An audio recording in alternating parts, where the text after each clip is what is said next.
ဇလန်းစာမှာသူရဲကောင်းအဖွဲ့နဲ့နတ်ဆိုးတက်ချုပ်တို့တိုက်ခိုက်နေတာကိုတွေ့ရတယ်။သူရဲကောင်းအဖွဲ့တွေကလူတစ်ယောက်နဲ့နတ်ဆိုးတက်ချုပ်တို့ကမော်ပညာချင်းအပြိုင်ခဲ့ရာနတ်ဆိုးတက်ချုပ်ရဲ့မော်ဆွမ်းကပုံမကြီးမာတာကြောင့်သူရဲကောင်းအဖွဲ့ကအထိနာသွားခဲ့တယ်။သူရဲကောင်းအဖွဲ့တွေကကောင်မလေးတစ်ယောက်ကိုမြင်သွားပြီးနတ်ဆိုးတက်ချုပ်ကချက်ချင်းဖုန်းရင်လက်သွားခဲ့တယ်။အဲဒါကြောင့်ပဲနတ်ဆိုးတက်ချုပ်ကသူတို့ကိုမတတ်တော့ပဲရဲတပ်ရဲ့နားမှာရှိတဲ့ရွာလေးစီကိုလွတ်ပေးလိုက်ခဲ့တယ်။အဲ့ဒီလူနဲ့ပဲသူရဲကောင်းဘွဲ့နဲ့တိုက်ခိုက်လို့အနိုင်ရရှိသွားကြောင်းကိုအစီရင်ခံစာတင်ပြနေခဲ့တယ်။နတ်ဆိုးတက်ချုပ်ရဲ့ဆရာလူယူဆရတဲ့ဝင်မလီကောင်ကသူရဲကောင်းဘွဲ့ကိုဘာလို့ပြန်မရှင်းခဲ့တာလဲလို့မေးတဲ့အခါမှာယူဂီကအနှငယ်တွေးသွားခဲ့တယ်။ဝင်မလီကောင်ကယူဂီရဲ့လူတွေကိုတိုက်ခိုက်ခိုင်းမယ်လို့ပြောတဲ့အခါမှာသူ့ရဲ့ကောင်လေးမနိုင်ကြောင်းအဖွဲထဲမှာသူကြိုက်နေတဲ့ကောင်မလေးရှိတာကြောင့်သူ့ကိုယ်တိုင်ကင်တွယ်လိုက်မယ်လို့ပြောခဲ့ပါတယ်။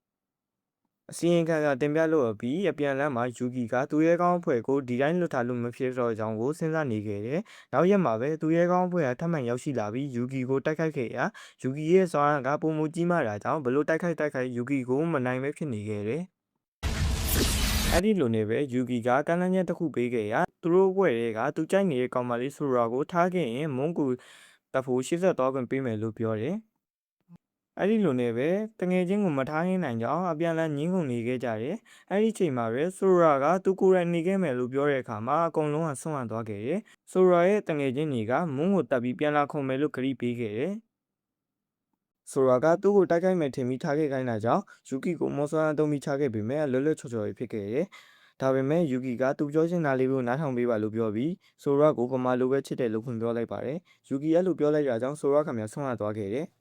ယူကီအဲ့လိုလုပ်လိုက်တာကြောင့်ဆိုရာခင်ဗျာမယုံနိုင်ပဲယူကီကိုမော်ဆွမ်းနဲ့ချိန်လိုက်ပေမဲ့မလုံနိုင်ပဲဖြစ်နေတယ်။ဆိုရာကယူကီကိုဘာလို့လူသားတွေကိုတိုက်ခိုက်နေရလဲလို့မေးတဲ့အခါမွန်းခိုင်းလို့သာလုံနေရကြောင်းကိုပြောလိုက်ပါတယ်။တကယ်တမ်းတော့မလုံချင်ဘူးဆိုရာကယူကီကိုအဲ့လိုဆွမ်းရည်အများကြီးရှိတာကြောင့်သူနဲ့အတူလူသားတွေကောင်းကျိုးအတွက်အသုံးချအောင်လို့ကန့်လန့်လိုက်ပါတယ်။မုံတက်ပြီးအနိုင်ရရှိလာတဲ့သူရဲကောင်းတွေကိုဘရင်ကြီးနဲ့ပြည်သူတွေကအားပေးနေခဲ့တယ်။အဲ့ဒီအချိန်တွေကိုယူကီကတော့အုပ်တွေကနေလှမ်းကြည့်နေခဲ့ပါတယ်။ယူကီကစွန်စားရေးမပုံလင်လုပ်ဖို့ရောက်ရှိလာပါတယ်။ယူကီကိုအဲ့ချိုကောင်းထားတဲ့လူကအဖရန်ကနေ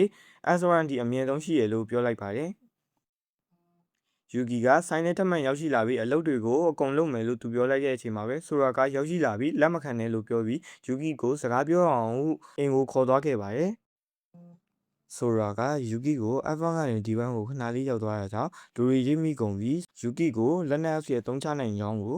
ရှင်းပြနေခဲ့တယ်ယူကီကဘယ်တော့မှလို့မဖြစ်ကန်အောင်အားနဲ့မှန်နဲ့ပြောခဲ့ပေမဲ့ဆိုရာခင်ဗျာကြက်ရည်နေခဲ့တယ်အဲ့ဒီချိန်မှာပဲဆက်စီလီယာရဲ့မိကရောက်လာပြီးသူ့သမီးလေးကိုစစ်သက်ခွင့်တွေတောင်းထားတယ်လို့ပြောတဲ့အခါမှာယူကီမှဆွမ်းရတော့ခဲ့ရတယ်ဆက်စီလီယာကသူရဲကောင်းတွေအကုန်လုံးကိုညင်နာတယ်လို့ပြောတော့မှပဲယူကီမှစိတ်ငြိမ်သွားခဲ့ရတယ်ဆက်စီလီယာမိကရုတ်တရက်သူ့နားကိုရောက်လာပြီးသူ့သမီးလေးကိုလက်ထပ်မလားလို့မေးတဲ့အခါယူကီခင်ဗျာထပ်မံဆွမ်းရသွားခဲ့ရပြန်တယ်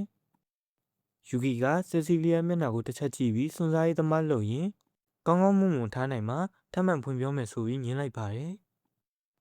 ဆက်စီလီယာမိကယူကီရဲ့စိတ်နေသဘောထားကိုသဘောကျသွားတာကြောင့်ဆက်စီလီယာနဲ့ခင်ခင်မင်းမင်းနေရမယ်ဆိုပြီးဆုံးမသွားခဲ့တယ်။ယူကီနဲ့ဆက်စီလီယာအင်းပြမှာစကားပြောနေတော့ဆက်စီလီယာရဲ့မိခေါ်သလိုမျိုးဆက်စီလီယာလို့ခေါ်လို့ရမလားလို့မေးတဲ့အခါဆက်စီလီယာကခေါ်လို့ရတယ်လို့ပြောတော့မှယူကီမှာကျဲကြီးអော်ပြီးပျော်ရွှင်သွားခဲ့ရတယ်။